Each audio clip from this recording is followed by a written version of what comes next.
దుఃఖంలో ఉన్న వాళ్ళకి నేను ప్రతి ఒక్కరికి కూడా చెబుతున్నాను, చక్కగా వినండి. చూడండి, మీకు దుఃఖము వచ్చింది అని బాధపడకండి. ఎందుకు అని అంటే దుఃఖం వల్ల మీరు ఒక పాఠాన్ని నేర్చుకుంటారు. ఆ పాఠం వల్ల మనిషి మారుతాడు. కాబట్టి దుఃఖము వచ్చింది అని బాధపడకుండా ఆనందపడండి. నా మాటల్లో చెప్పాలంటే ఆనందపడండి.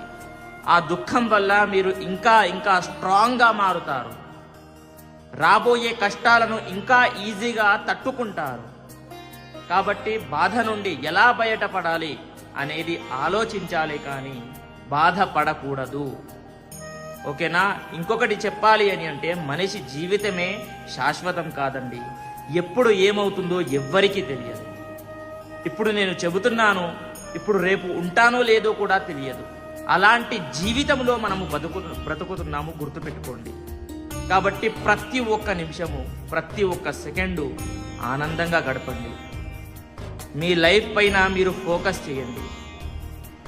చెప్పేది ఒకటే, మీ గురించి మీరు ఆలోచించుకోండి. చక్కగా బ్రతకండి, ఆనందంగా బ్రతకండి, హ్యాపీగా ఉండండి.